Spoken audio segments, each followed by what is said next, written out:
Hey everyone, it's a filmmaker here, and it's that time of the year again when I share my top 10 filmmaking picks for 2024.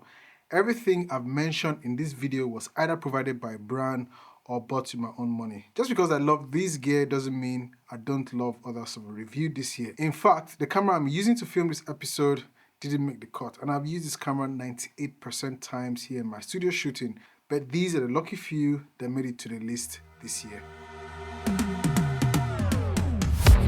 Number one is the Blackmagic Pixie 6K cinema camera.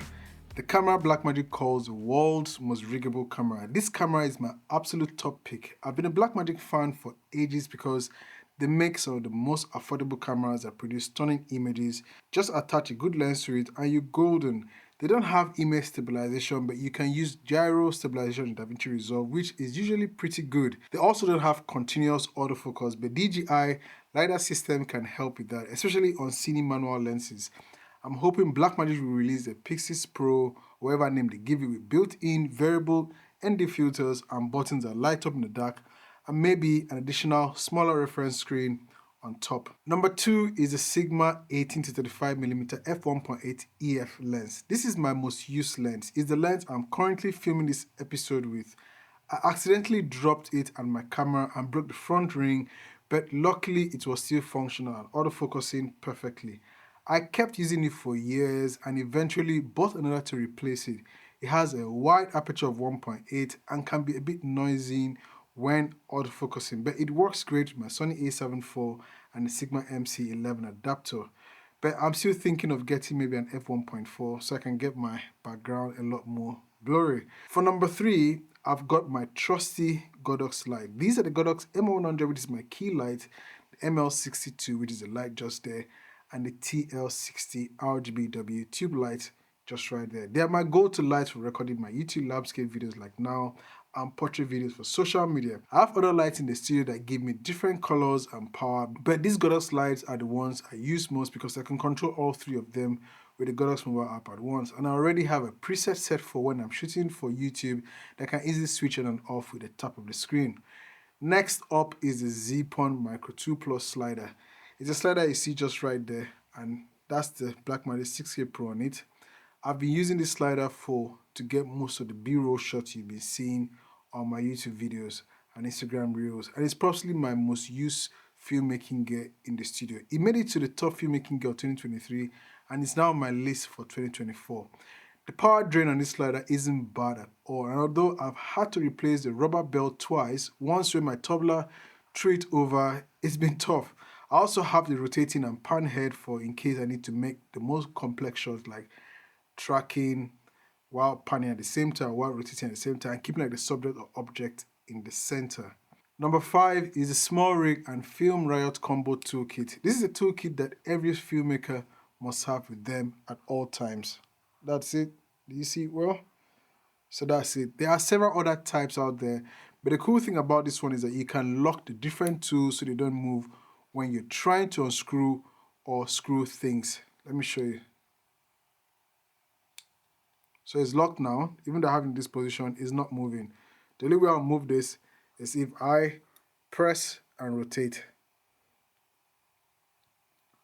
So it's rotating, you can see. Now this other end, I can't rotate it. I would have to press and push it out, and it's locked, so I can screw and it will not move. So that's very, very good. The older version I had that problem. When I'm trying to screw things, it could move, but thanks to the genius idea from both Small Rig and Film Riot, I don't have to worry about the tools slipping anymore. Once you lock them, they stay locked. Number six is my Blackmagic Video Assist 5-inch 12G HDR monitor. I love it, but I also don't like it. It's on this list because it can record B-roll, ProRes, and another file type in different qualities internally. The image it produces is great, but consumes a lot of power and can be bulky when you install the large Sony NPF batteries. Thankfully, Blackmagic released the Pixis monitor that controls the Pixis and the new Ursa Cine 12K and 17K camera, but unfortunately, they don't have internal recording. Number seven is NAS storage. A proper storage system is a must-have for any filmmaker. I have the Synology DS1522 Plus with 5 hard drive bays, Two of them are currently filled with 16 terabyte Iron Wolf Pro hard drives, which should give me around 48 terabyte of storage. 1 second. It's heavy. Just gonna keep it beside my Blackmagic Pixels. Yeah, we should give me around 48 terabytes of storage, but I think I have it set up in RAID 5, so my total storage should be around 27 terabytes. Yes, I haven't had a chance to fully review this setup yet, but I'll definitely share my thoughts when I do. So don't forget to like and subscribe so you don't miss it. It's expandable and upgradable, which is great. The only downside is that it can be a bit noisy when the drives are working, but I've gotten used to it here in my studio. It also saved me from having to buy multiple 5 terabyte hard drives I usually would do. Next, at number 8 is my M2 Max Mac Studio. 1 second.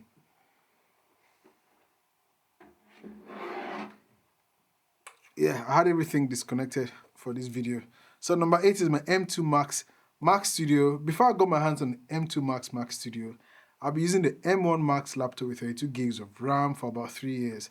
I didn't see the need to upgrade to the M2 or M3 MacBook Pros, and since I wasn't moving my laptop around much, as I also have a 12.9-inch M1 iPad Pro for some editing, it was easy for me to switch from a laptop as my deck setup to a proper deck setup system that's super fast. So if you need to work away from your decks, the iPad Pro is more than enough to edit on the go, and I can even do light color grades on it. At number 9 is the Feelworld T10 Director's Monitor. This monitor is my go-to every day. I use it for my YouTube videos to make sure I'm properly framed because of how big the screen is. It's 10 inches. I can check that there's nothing in frame that shouldn't be. It's packed with features like false color and other exposure tools, lots, touch screen, and much more. Another thing I like about this monitor is that it has another Sony MPF plate that I can attach my wireless video receiver. The one I have here is a Shimbo TP Mini, so I can wirelessly monitor my feed. One other way I use this is to monitor multiple camera setups. The way I do is to connect my A10 Mini Pro's HDMI output signal to a wireless transmitter and monitor all my cameras at once on this monitor. Now, last but not the least is audio, and it's a Comica VM40. We all know how important audio is, so 1 second, is the mic I'm currently using to record this episode. Let me bring it down. I don't know if you can see it.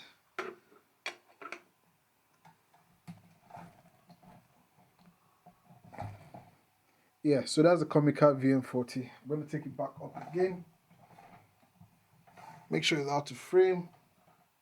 We all know how important audio is, so there was no finishing up this video without talking about audio. This shotgun mic is awesome. I've had the Sennheiser MK416 for a while and it's my go-to for YouTube, but the VM40 is even better in several ways. It's wireless, I can work without its receiver.